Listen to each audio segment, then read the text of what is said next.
Remember this man who weighed 1,022 pounds? You won't believe how he looks now.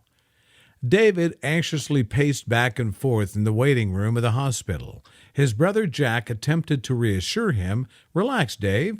It's not like no one has ever had a baby before. A smile crossed David's face. I know, he replied. I'm just incredibly nervous. I've always dreamed of becoming a father. Jack grinned and gave his brother a comforting pat on the back. Prepare yourself to be a dad, buddy. Just then, the doctor entered the room and made his way toward David. There was a certain look on the doctor's face that instantly extinguished any trace of laughter, and David instinctively understood. The doctor explained that it was an extremely rare and unfortunate occurrence, 1 in a million fluke, but it had tragically claimed the lives of Rita and their baby. David listened attentively, maintaining a composed demeanor and nodding at appropriate moments.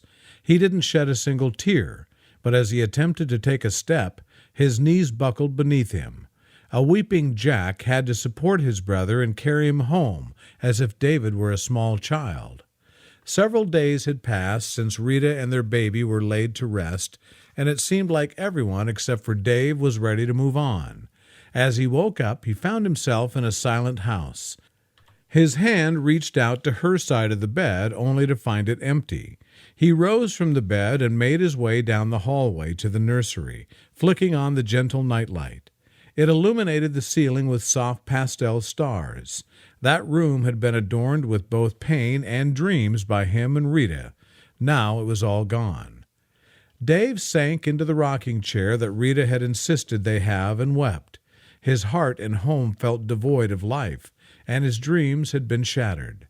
The urge to dismantle the nursery and erase that emptiness surged within him. Suddenly, a thought invaded his mind. You can't fill a hole with anger, only with love.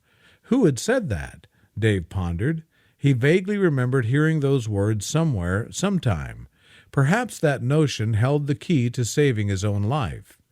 Dave reached out to social services and inquired about the possibility of adoption or fostering a child. Initially, the social worker expressed reservations.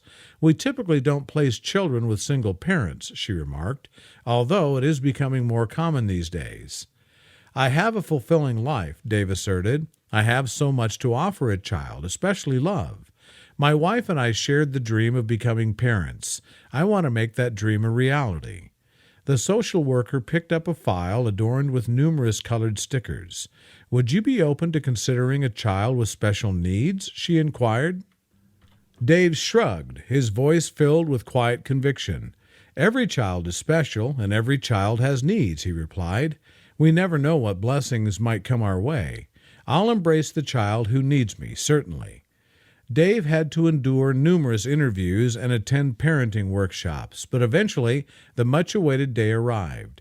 They informed him that he had a son. We have a little boy who has transitioned through 3 different foster families, the social worker explained. His name is Sam, and he's 2 years old. He has Down syndrome. Where is he? Dave eagerly asked. Sam has some health considerations that you should be aware of, the social worker cautioned. I'll take him to the pediatrician, Dave reassured. Whatever he requires, he'll receive. When Dave laid eyes on Sam, it was an instant connection, a surge of love at first sight. Sam was the most adorable baby he had ever encountered. Initially, Sam displayed shyness, but as he realized the depth of Dave's love and care, he gradually emerged from his shell. Dave couldn't comprehend how anyone could resist such an endearing child. Admittedly, Sam took a bit longer to reach certain developmental milestones, and the doctor advised monitoring his heart. However, in almost every other aspect, he was perfect. The highlight of Dave's day arrived when he collected Sam from childcare, and his little boy would eagerly run into his arms, embracing him with open arms.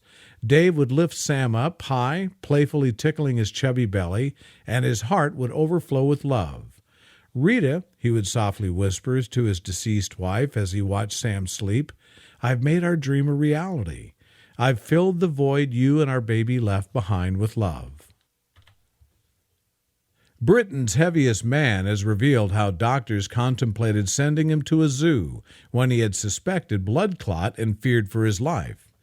Jason Holton, who tips the scales at 47 stone or 298 kilograms, was told by doctors that the only machine capable of holding his massive frame while his heart and lungs were examined was one used by vets on animals such as a zebra.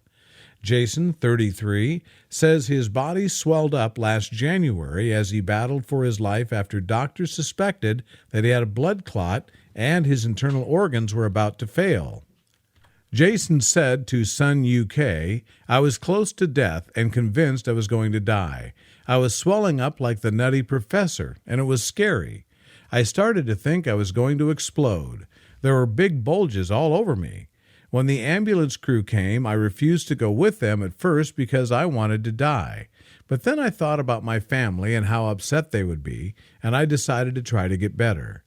Jason says his condition later stabilized following treatment at East Surrey Hospital in Redhill. He says he cries himself to sleep every night because he's so depressed about his weight, and he's not left the bedroom of his specially adapted 400,000-pound bungalow in a Hampshire village for 6 months because his legs are no longer strong enough to support him. Jason was 3 years old when his father, Sultan Namir, died in a car accident, aged 21.